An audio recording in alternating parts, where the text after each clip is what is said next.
pressure away games right now.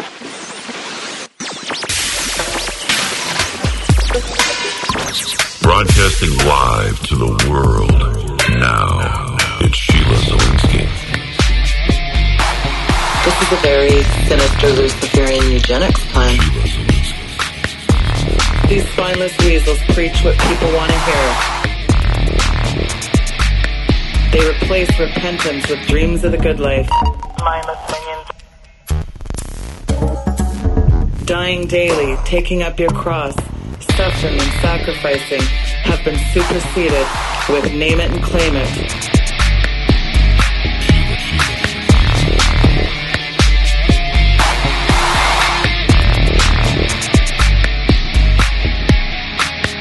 And as dark as I know it looks out there, the good news is that God is advancing his kingdom.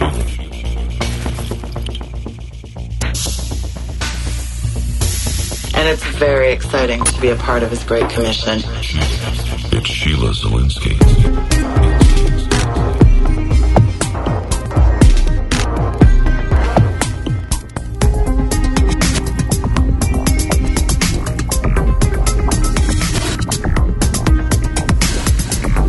The Sheila Zielinski Show, the only show to give you the truth behind the headlines, prophecy, and the deeper things of God. Now, here is your host, end-time watchwoman, Sheila Zielinski. Hello, listeners, and welcome to this very special Friday, February 27, 2015 edition of the Sheila Zielinski Show. I'm your host, Sheila Zielinski, and it is my birthday, so that means that I must be a year wiser today. So, to celebrate my birthday, as you know, yesterday, Tim Ball was on the program. Dr. Timothy Ball, the renowned climatologist and author of The Deliberate Corruption of Climate Science. He was one of my former co-hosts, and it is my pleasure to play for you today The Global Warming War. It was an incredible documentary and compilation that Luke Dillard and Associates put together. I think this is absolutely one of the most stunning compilations that I have heard. And again, Tim Ball was in this documentary. It is very profound. And so today, I'm going to let the listeners listen to this very profound documentary. It is incredible, the information you're about to hear. Can't get it on the internet. So I think you'll really enjoy this. So let's take a listen, and thanks for tuning in, folks. In holding scientific research and discovery in respect, as we should, we must also be alert to the equal and opposite danger that public policy could itself become the captive of a scientific, technological elite. We are, along with the rest of humanity, facing the dire and growing threat of the climate crisis. We have now entered, as the world has industrialized, a period of rapid warming of the planet. Our planet is changing in ways that will have profound impacts on all of humankind.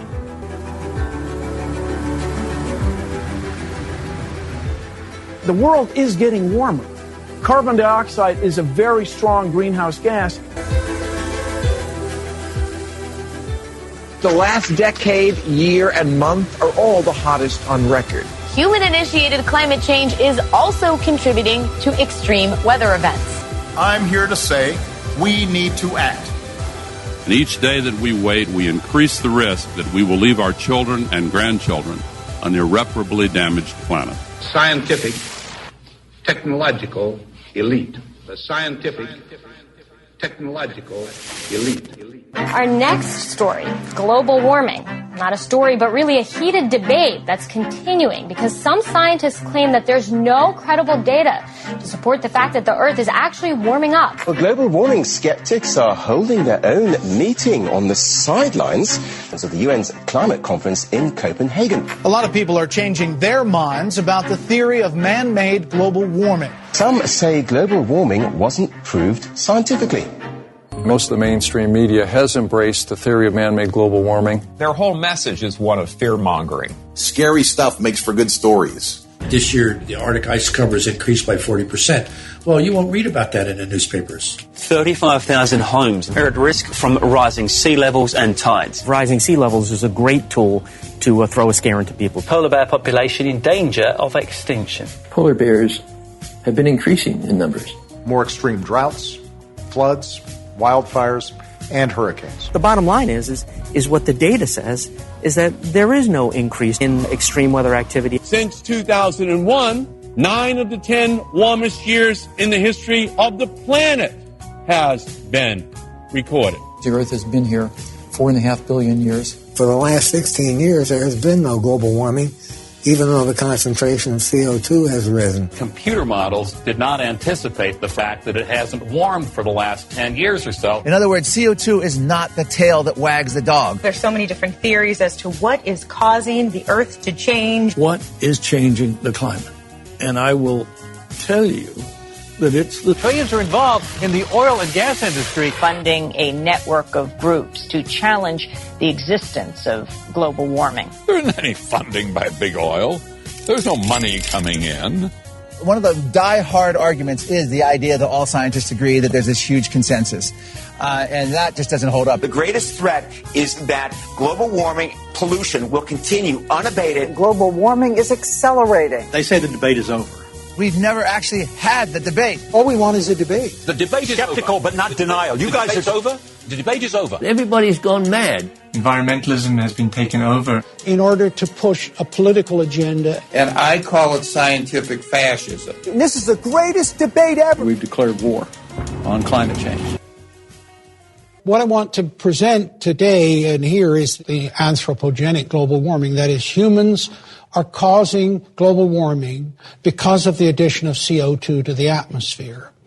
And the hypothesis then is that CO2 is a gas that traps heat in the Earth's atmosphere, and that if the CO2 increases, the temperature will rise.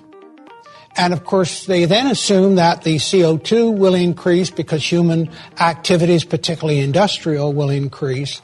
And therefore, on the basis of that, they are predicting that the world is going to warm.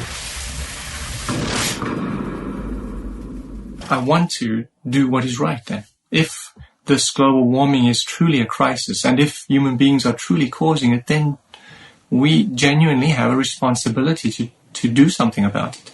I investigated the data and found that we have a political movement here. Polar bears on the shrinking Arctic ice, victims of global warming. Today, I am listing the polar bear as a threatened species under the Endangered Species Act.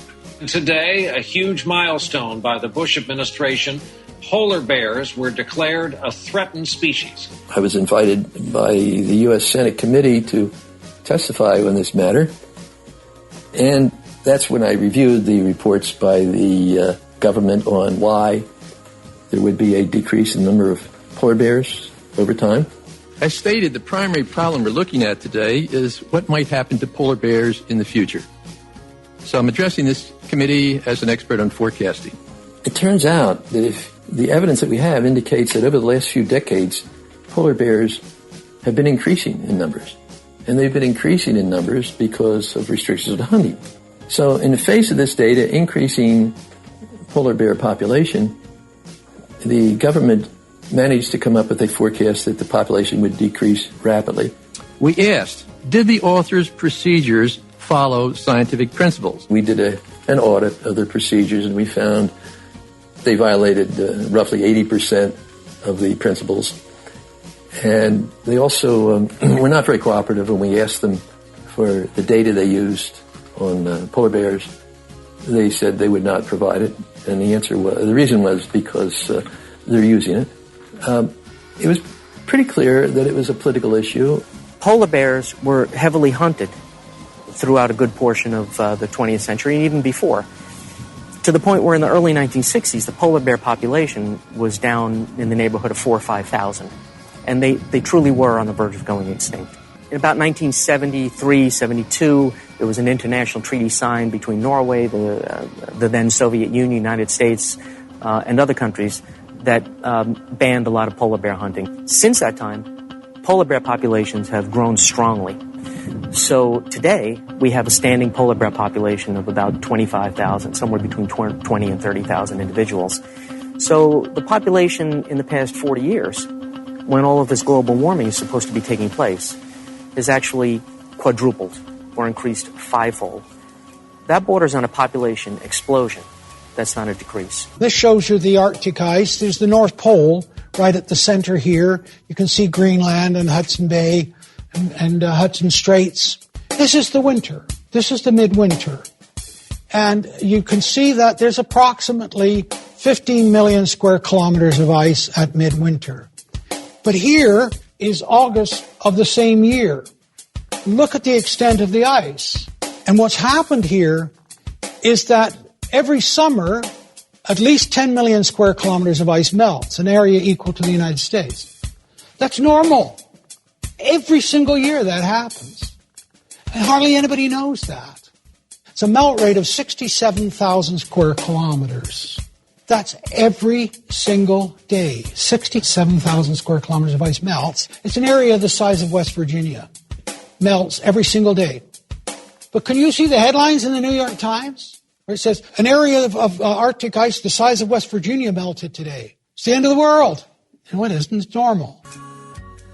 The entire North Polar ice cap during some of the summer months could be completely ice-free within the next 5 to 7 years. The entire Arctic ice cap, which for most of the last 3 million years has covered an area the size of the lower 48 states, may completely and totally disappear in summer in as little as 5 years. This is what would happen to the sea level in Florida. This is what would happen to San Francisco Bay.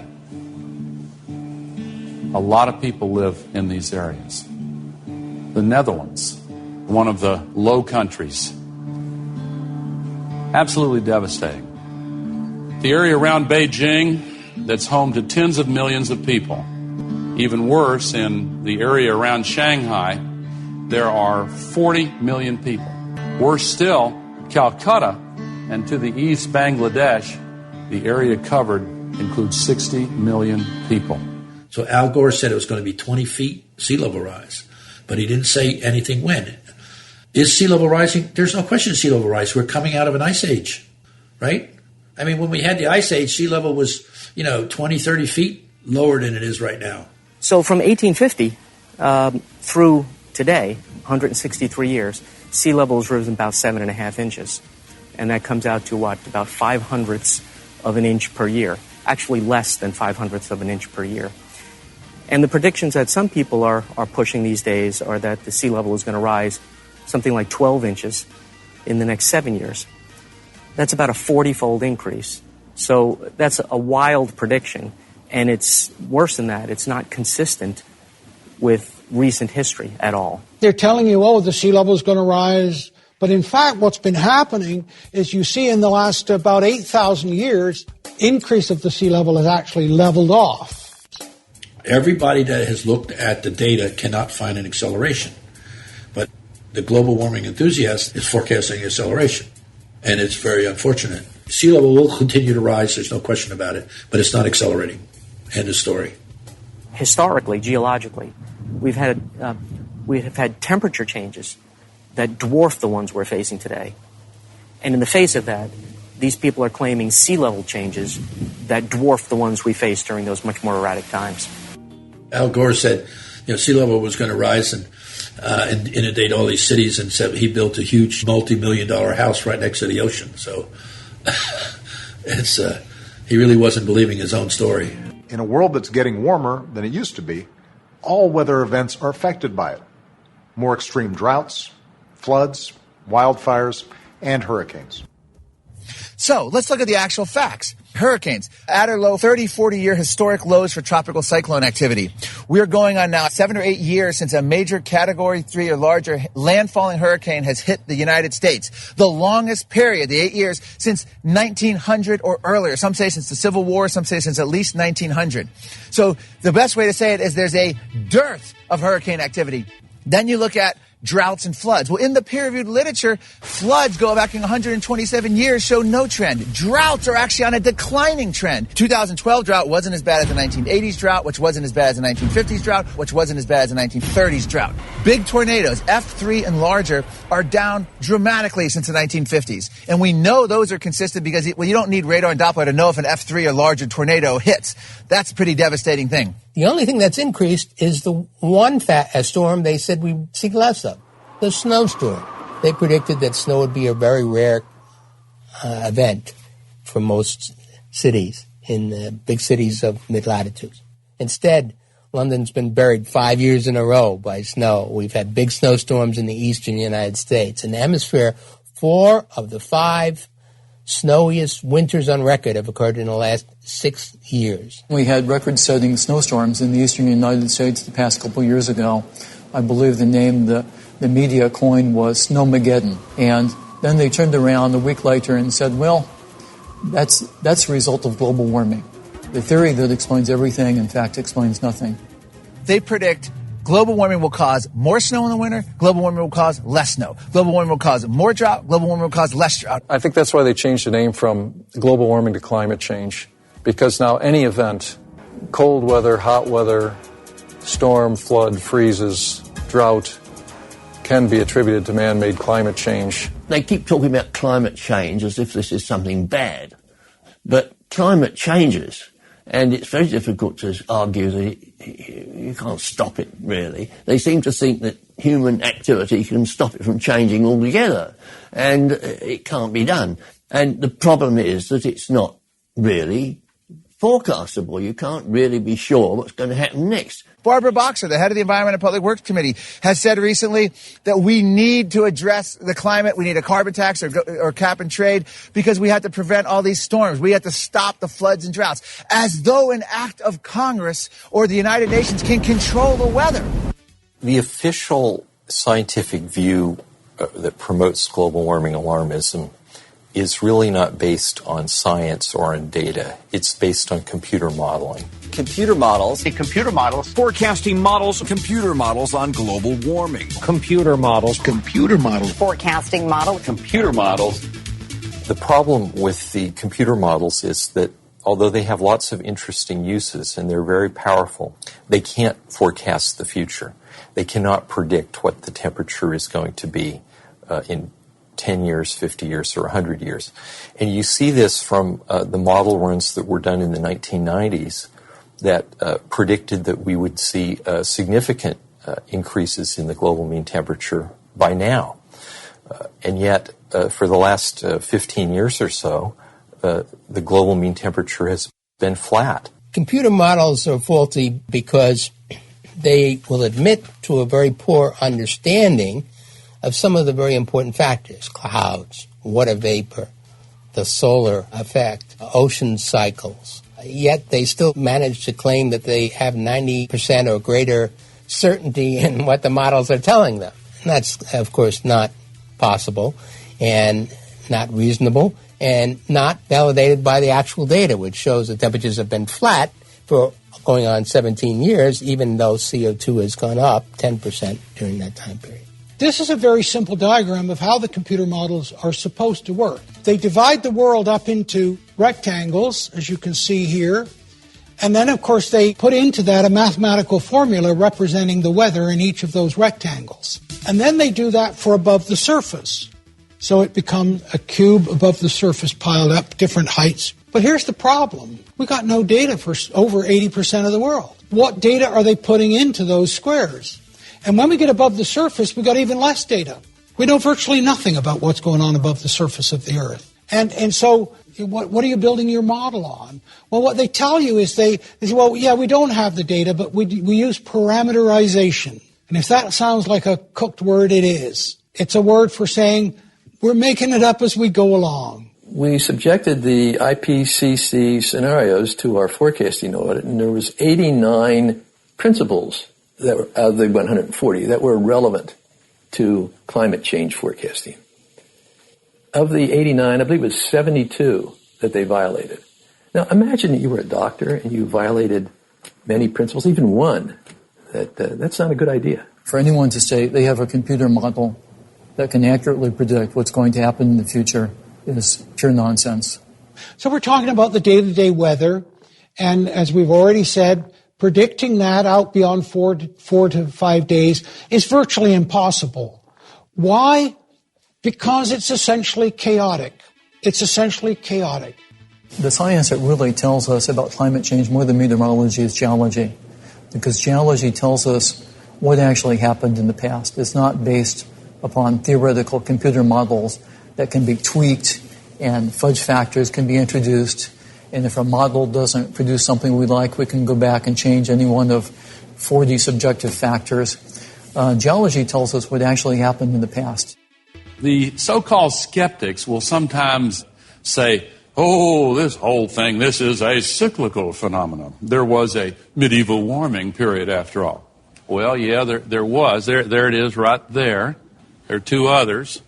But compared to what's going on now, there's just no comparison. The medieval warm period is a period in Europe that's well documented. There are something like at least 200 scientific research papers that were published documenting its existence. And so when you look at the temperature record and you see that temperature today is no higher than the medieval warm period, it kind of takes all of the scariness out of the global warming theory. This graph appeared in the first two Intergovernmental Panel of Climate Change reports, but it created a problem because it contradicted their argument that, oh, this is warmer than it's ever been. When the Vikings were sailing in Arctic waters that are now permanent pack ice, where the Vikings are setting up settlements in northern Newfoundland at Lanceau Meadow, generally moving around the whole of the northern hemisphere in areas that you can't get into now. In 1995, I'm sitting at my desk and I received what I thought was an astonishing email from a person I would describe as a major researcher in the area of global warming and climate change. And what he said in the email was, he said, quote, "We have to get rid of the medieval warm period," unquote. And I was just astonished when I read that, because I thought our job as scientists and researchers is not to alter the historical temperature record to suit some sort of ideology or political agenda, but it was to go out and discover what had actually happened and then tell people. And so what they had to do was, in effect, exactly what I was told. They had to get rid of the medieval warming period. And a few years after I was told that is when we first saw the appearance of the infamous hockey stick record, which completely rewrote all of the scientific articles and research that had been published in the preceding decades on what the temperature record of the last 1,000 years was.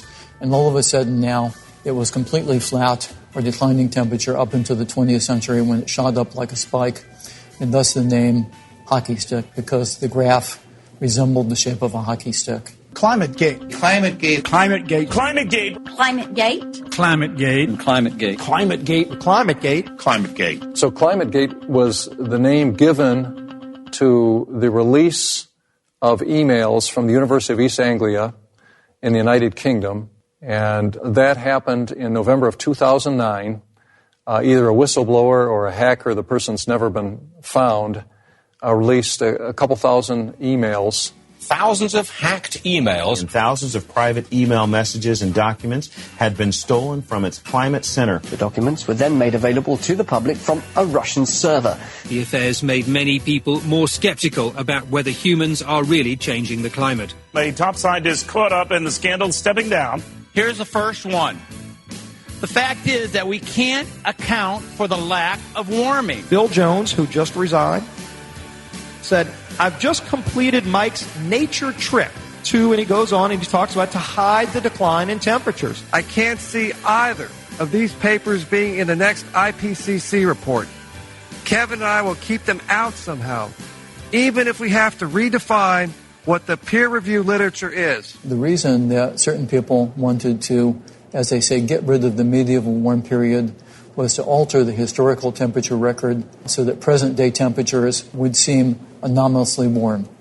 And when you take those present-day temperatures and put them in a historical context, then you begin to realize what we're going through at the present time is entirely within the range of natural variation. But here's the ice core record from Antarctica. And what it shows is the temperature change of the planet over the last 420,000 years. And you see the Earth was warmer 120,000 years ago than it is today. And yet they're trying to tell you, oh, the world's going to warm up by 1 degree and it's going to be the end of the world. What the EPA did under Lisa Jackson, President Obama's administrator for the EPA, they ruled that carbon dioxide emissions endanger public health and safety and therefore must be regulated under the Clean Air Act. CO2 is not a toxic gas. It is something that we cannot survive without. As a child, we learned that the CO2 cycle is important. Animals breathe out CO2. At the same time, plants must have it in order to grow. So this alarmism about increases in CO2 is totally wrong. If we did not have CO2 in the Earth's atmosphere, there would be no life on Earth. They're now absolutely convinced, they've got the evidence, that the Earth is now greener than it used to be. And part of the reason is that there's a bit more carbon dioxide because more plants grow with carbon dioxide. So it's very far from being a pollutant. I mean, I'm against pollution in general, which is to say if the air or the water has got subjects in it which are harmful or unpleasant, then let's get rid of them. But carbon dioxide isn't unpleasant. I mean, we breathe it out all the time. If you go to a hothouse where they're growing flowers, what do they pump in to make the flowers grow so they're ready for Valentine's Day? They pump in CO2. I would join the movement and be in it if I believed that CO2 is doing the damage they say it is. It certainly isn't. They stop talking about CO2 and they start talking about carbon pollution. Now, it's morphed into that. Carbon pollution, carbon pollution, carbon pollution, carbon pollution. What is carbon pollution? It's not this invisible beneficial gas anymore. That's soot that they're talking about. But the EPA's own analysis show that the particulate matter in the air, small and large, 2.5 and 10 microns, have decreased 30% in the last 2 or 3 decades. So soot is going down, not up. It's not a problem. It's not a reason to shut down all power plants and sit in the dark. The National Climate Action Plan I unveiled will cut carbon pollution, protect our country from the impacts of climate change, and lead the world in a coordinated assault on a changing climate. There is one relationship that is far more powerful than all the others, and it is this. When there is more carbon dioxide, the temperature gets warmer because it traps more heat from the sun inside. The fundamental assumption is that a CO2 increase causes a temperature increase. The difficulty is that doesn't occur anywhere in the record. But, of course, everybody grabbed it because, oh, yeah, there it is. The temperature's going up and down. The CO2 is going up and down. So they assumed that the CO2, this was proof it was driving their temperature. 5 years later, we discovered it's exactly the opposite, that the temperature changes before the CO2. In other words, the most important assumption of their hypothesis is wrong. CO2 rises after the temperature rises. It doesn't precede the warming. It doesn't cause the warming. It occurs because of the warming. It's absolutely clear that in the past, the temperature always went up first before the CO2 went up, every single case. As the atmosphere gets warmer, the warm spell develops. A few hundred years later, then the CO2 builds in that warm air to a higher level.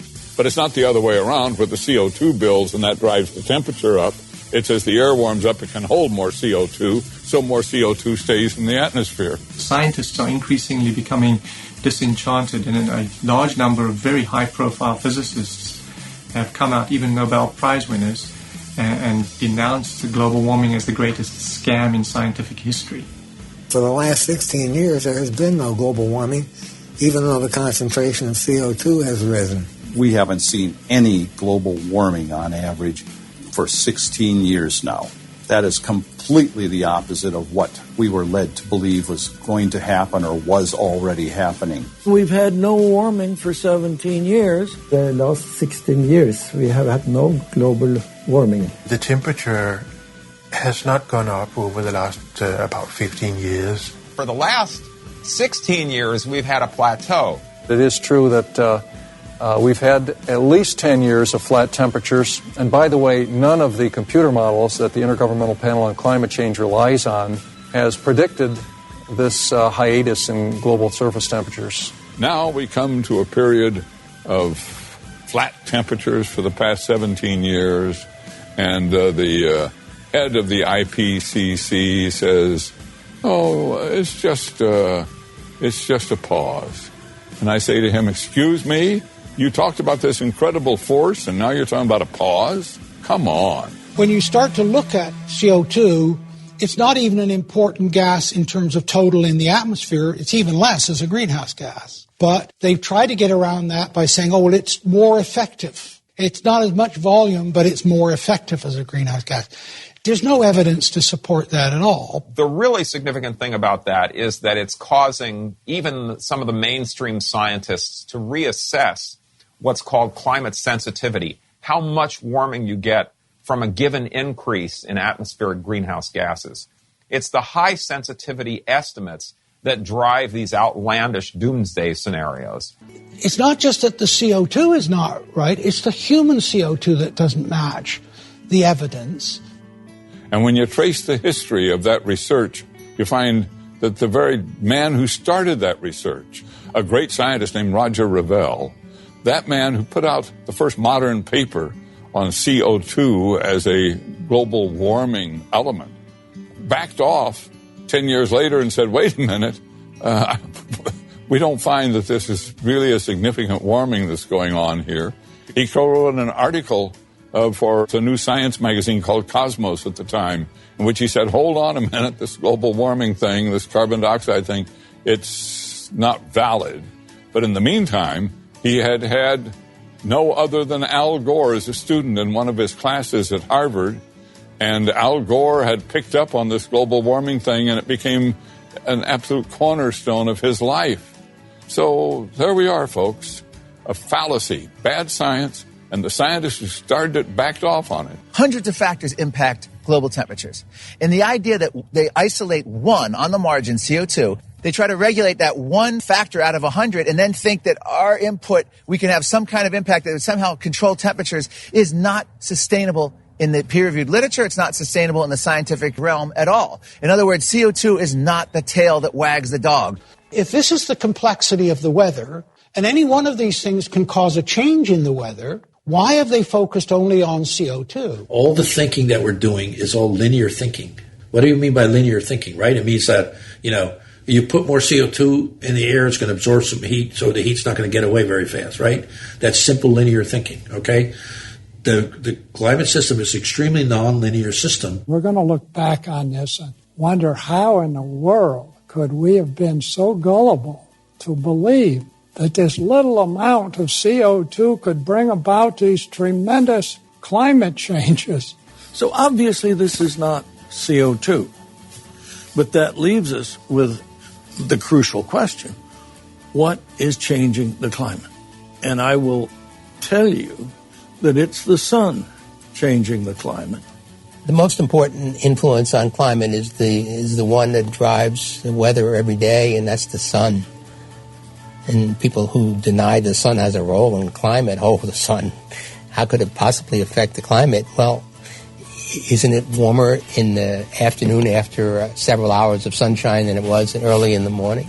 20 or 30 degrees? Isn't it warmer in the summer when the sun is higher in the sky and shining for many more hours than it is in the winter? It affects the Earth. There's so many different theories as to what is causing the Earth to change and the climate and this and that. But now, an important new scientific study actually suggests that the leading cause of the climate change may actually just be the sun, not human beings. On Mars, the polar caps, which are floating CO2, have receded when the Earth has warmed, and that certainly at least is an indication, maybe not proof, but an indication that it's the sun that's doing it, and it's affecting all of the planets.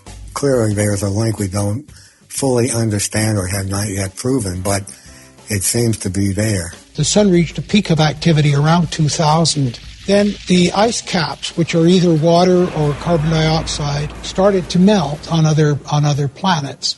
And of course, people were saying, well, there's no CO2 there. It's not varying. There's no human production of it. Yet the ice caps are melting. So obviously that's to do with the sun.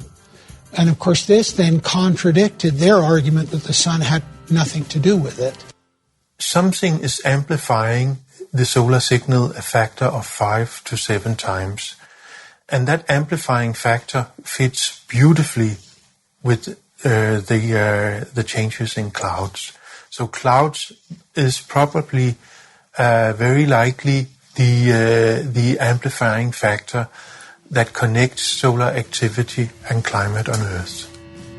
Svensmark is among the leaders in this solar study. Svensmark's theory has been strengthened significantly by the cloud results. The Svensmark theory has been validated in the laboratory, and it's been validated in the atmosphere. What that tells you immediately, the very fact that people are testing these types of theories tells you that the science is not subtle. CERN, C-E-R-N, one of the world's largest and most prestigious centers for scientific research, has concluded that it's the sun's rays, not human activity, which controls the Earth's climate. We've made a number of first observations of some very important processes that may be going on in the atmosphere. And what we found is that cosmic rays do significantly enhance the production of these particles. Yes, we have done experiments, and the experiments seem to support this idea that cosmic rays somehow are involved in the climate on Earth.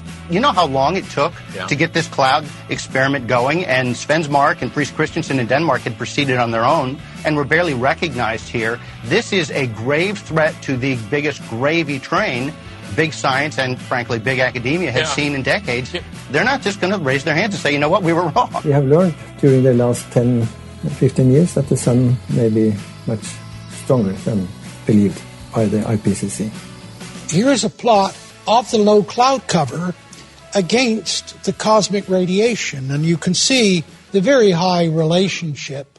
Well, this is not included in the IPCC reports, yet it's been in the literature for at least 10 years now.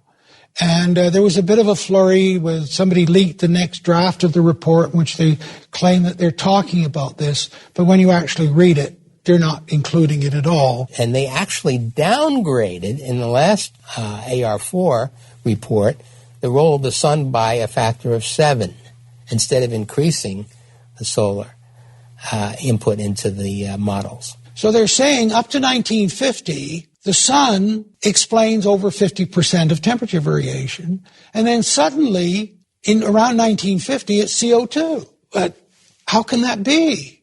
It's just simply illogical. But they're 90% certain about this, as they say in their report. The whole modus operandi of the IPCC is to demonstrate that human-caused global warming is a bad thing. Now, Svensmark's theory does not fit into that paradigm. So until recently, there was no mention whatsoever of Svensmark's theory. In fact, when Svensmark first started bringing out some of his results, the chairman of the IPCC actually said that he was being irresponsible and naive, because he said that so-called deniers would jump on this and use this as evidence that this human-caused global warming paradigm was wrong. So Svensmark's got a lot of grief for this. Change the number of cloud condensation nuclei and therefore change the properties of clouds. So by changing the cosmic rays, we are changing the microphysics of clouds.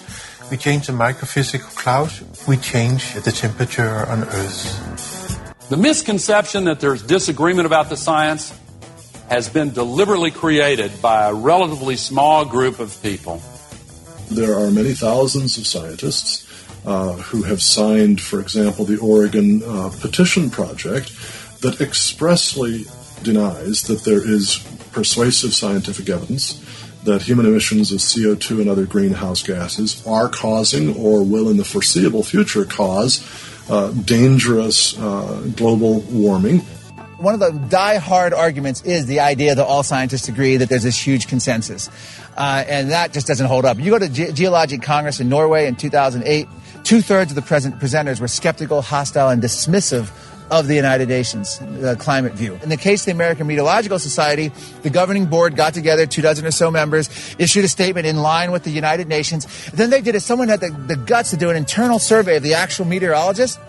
Up to 75% called global warming a hoax, rejected it outright, or didn't accept the UN climate view of global warming. 75% of the rank and file scientists in the organization that endorsed the climate view rejected it. But that's used in the media. All of these tens of thousands of scientists agree. No, they don't. 24 governing board members with input or direct vote of its members politically decided on a statement.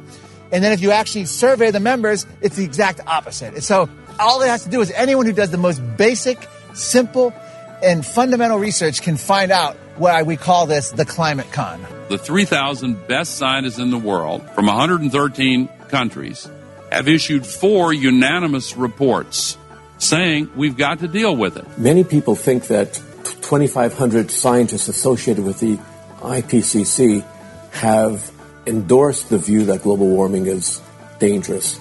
That number, in fact, is not a list of endorsers. I got in touch with the secretariat of the IPCC and asked for the names of those 2,500 because I wanted to follow up with them to see exactly what they thought.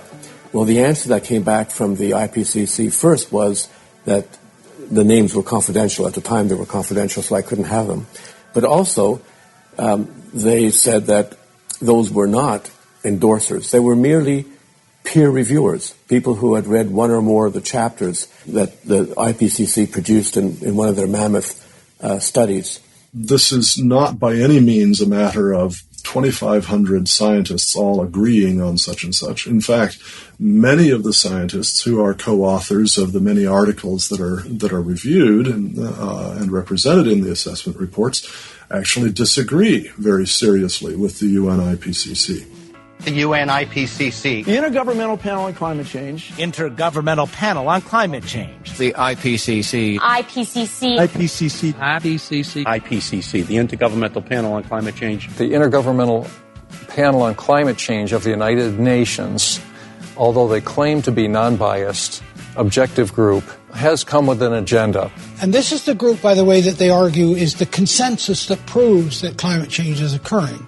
In fact, most of the people on the IPCC are bureaucrats. There are very few actual scientists. The IPCC does contain people who are skeptics on the extent of man's role in climate change.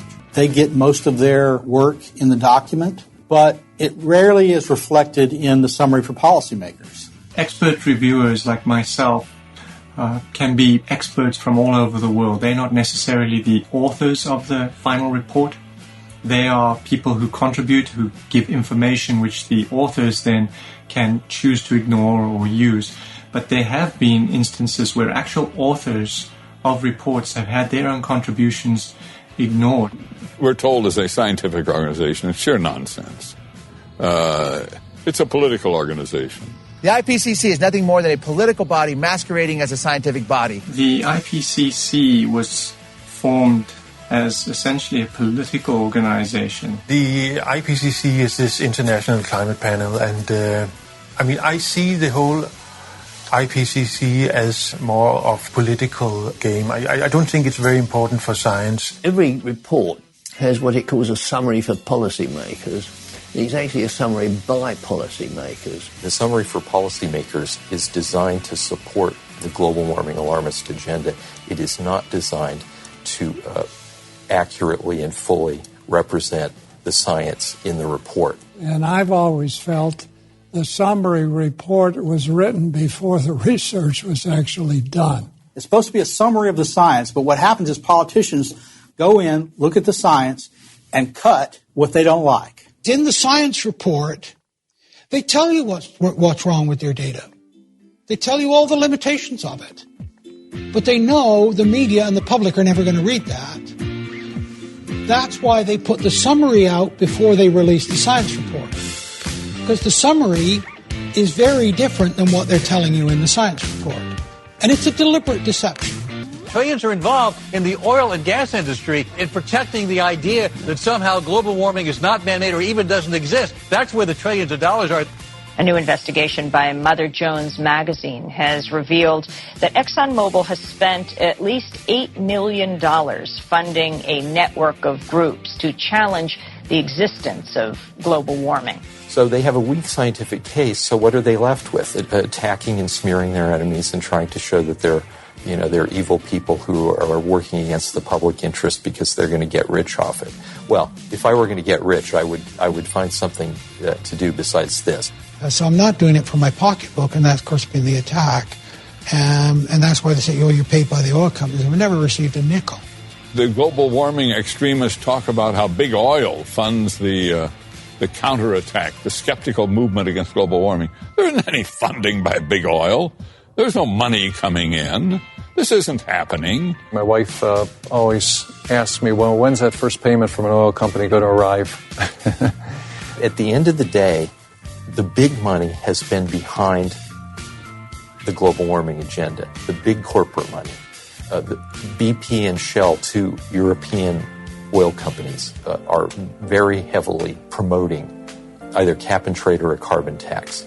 Let me first say that Shell as a company is actually very much advocating that we need a price for carbon on a worldwide basis. Today, even ExxonMobil is promoting and lobbying for a carbon tax because they have figured out how they can make money off it. When the oil companies support these initiatives, maybe that gives people a reason to begin to question whether it's legitimate. It's a matter of business now. It's not a matter of science. It's become a matter of business. The science is now largely funded by the federal government, and in other countries it's largely funded by the government.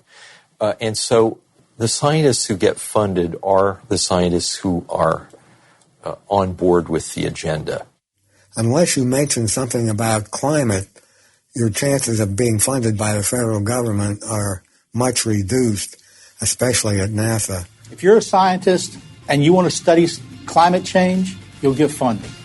So long as your study is something along the lines of, I want to study how climate change has caused the glaciers to melt in Mexico. Plenty of funding for you.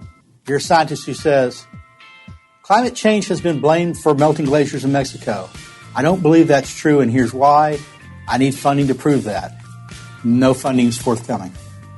Skeptics don't get the funding. So you're just not going to get the funding to study these other causes. You can do it on your own time, but it's hard to work for nothing. So you're looking at roughly 1,000 times, maybe a couple thousand times more money for those climate campaigners than what we global warming disaster skeptics are getting. And yet we are the ones who are portrayed as being the Goliaths, the financial Goliaths in all of this. And I guess the other part, I've been a scientist since, almost 50 years now, and a lot of my young colleagues just won't talk about the issue because they're really, if they don't, get on the climate warming bandwagon, then they feel like they're not going to get support for their research. This is a very serious problem. We have a political movement here that the green movement, environmental concern, has largely been hijacked and is now working for some kind of political settlement, which has very little to do with the environment. In fact, this whole global warming farrago is sucking all the air and oxygen and energy out from genuine environmental problems. There are genuine problems which should be dealt with. It is a fact of life that the environmental movement has spent the last 40 years creating for itself an image, a public image, that they are small organizations with a lot of volunteer activists who are idealistic and only have the world's good at heart. And yet, in fact, of course, these are mammoth organizations which are mostly concerned, as far as I can tell, with political power and the use of political power. There's stages in movements. You have a movement that is first has good intentions and comes from the grassroots and comes from the people. At some point, if it's successful, it has a lobbying impact and then a political impact, and then it becomes a business, and then it becomes an industry. And when it goes through those stages, it loses its morality. It loses its focus and its way of why it is that it was doing what it was doing in the first place. And it becomes a self-sustaining entity that exists not to solve the problems that those in the grassroots that started it in the first place intended to solve, but to perpetuate itself and perpetuate its own power. Now you have groups like Nature Conservancy who have multi-billion-dollar annual budgets. When you have a business, the way that you perpetuate your business is to produce what is required. And in this case, the environmental movement is saying that there are problems. If there are no problems, there's no reason for your business to continue. So the environmental movement has to become shriller and shriller and shriller. I think the environmental movement has been hijacked. But the hijacking has occurred really because of the foundations. It used to be that the environmental movement was very diverse. Then what happened was the foundations started to organize among themselves, and they became the activists. They decided what the agenda should be for the environmental movement, and then they dictated terms to environmentalists. They said, if you want funding, here's what our priority is this year. Well, soon global warming became the priority of the foundations. These people stole the moral high ground, and they present it as if only they care about the environment, only they care about the world, the planet, and the future. And the rest of us have got to smarten up and listen to them, otherwise we're in a lot of trouble. Well, that's an outrage. I think that we all want to preserve the natural environment, but you can either do that on the basis of sound science and logic, or you can do it on the basis of hysteria and emotionalism. It is estimated that the environmental extremist lobby is worth $4 to $5 billion, or they spend $4 to $5 billion a year on pushing environmental extremism here in the United States and around the world. And the question is, could that $4 to $5 billion be better spent by trying to alleviate poverty, by trying to get developing economies on that first rung of economic development? Every day, if you look around the globe, 400 to 500 people, many of them children, die because they drink polluted water, contaminated water. For what the cost of the Kyoto Protocol, what that would cost for 1 year, we could in perpetuity provide safe drinking water for the world. So that's a choice that we're making. And why are we making the choice for global warming? At least one argument is, well, that's something that's going to affect us, might affect us, when we know this other thing is affecting people every day, but they're halfway around the world.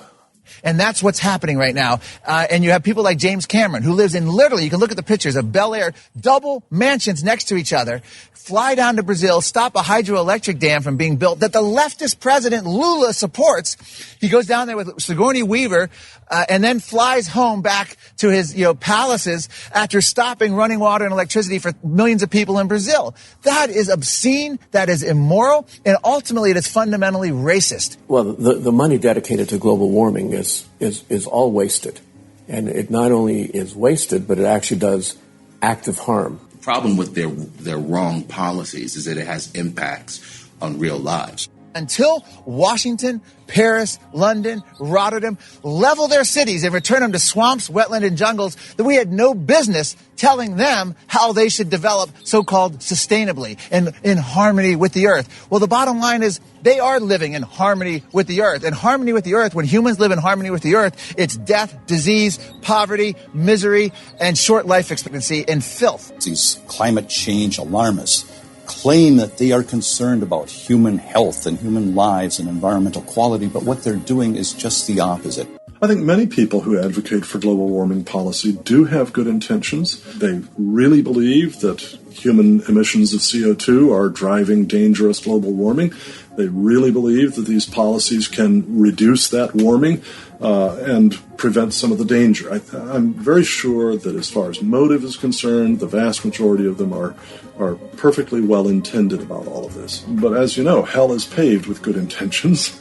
And having good intentions doesn't guarantee good results. These countries have every right to develop as we did. And to have us say, well, you can do it, we'll help you, we're going to meddle in your affairs to make sure you do it correct, that's a new form of colonialism. White power structure in Western Europe and the United States is telling people of color how they can do things, regulating how they can do it, while they die, while their infant mortality continues to skyrocket. We're denying them life-saving carbon-based energy. Government action in the global climate change thing is harmful and has been harmful.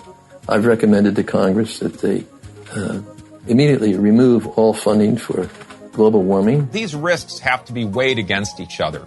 It's not just that, you're not willing to spend this money to save the planet. No, I'm not willing to jeopardize the lives of all these millions of people in order to address your hypothetical threat. They're living in a real life-shortening threat situation right now.